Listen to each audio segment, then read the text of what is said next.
চলে এলাম সাদা শুভ্র কিছু সৌন্দর্যে ঘেরা ছোট ছোট আগাছার দিকে। এখন বলতে গেলে একদল মানুষ, আমিও যখন ক্যাম্পাসে নতুন আসছিলাম তখন এই গাছটাকে কাশফুল ভেবে ভুল করছিলাম, কিন্তু এটা আসলে কাশফুল নয়। কাশফুল আর এর মধ্যে যথেষ্ট তফাৎ। এখনো মনে পড়ে ছোটবেলায় আমি এই যে উলু মানে এই ঘাস ফুলগুলো আমি ঘুড়ির লেজে বেঁধে আমি উড়াতাম।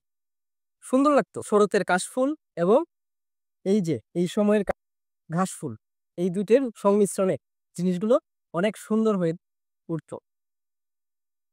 এই ঘাসগুলো আসলে কিন্তু অনেক দাহ্য। কতটা দাহ্য এটি বোঝা যায় যদি কোনো একটি বনে এই গাছটি থাকে এবং দাবানল লেগে যায়। এই গাছটি যতই আপনি নির্মূল করার চেষ্টা করেন না কেন, নির্মূল করা খুব কষ্ট। যেমন আমাদের এই ক্যাম্পাসে যত মানে মাঝে মাঝে আগাছা নিধন করা হয় আগুন জ্বালিয়ে, কিন্তু এই ঘাসটির কারণে আগুন হয়ে যায় অনেক বিপজ্জনক একটি উপায়, যার মাধ্যমে আসলে আগাছা নিধন নিধন করতে গিয়ে আমরা নিজেরই ক্ষতি করে বসি। দিন শেষে এরা রাইজোটের মাধ্যমে যতই তাদের নির্মূল করা হোক না কেন, তারা আবার নিজের জায়গায় ফিরে আসে বারবার। আরেকটা জিনিস শুট করে মনে পড়লো, বাংলার প্রচলিত একটি প্রবাদও আছে এটি এটি নিয়ে, যে উলুবনে মুক্ত ছড়ানো।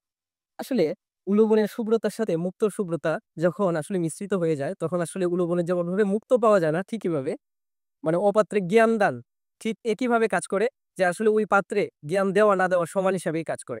এর জন্য এই প্রবাদটি খুব প্রচলিত।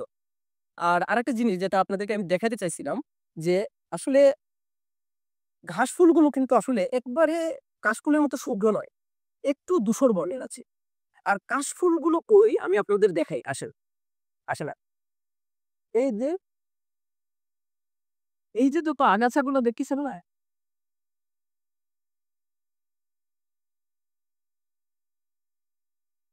এই যে যত আগাছা, এইগুলি আসলে কিন্তু কাশফুল। এখন বলতে পারেন দেখাচ্ছি ঘাস আর বলতেছি কাশফুল, বিষয়টা এমন না।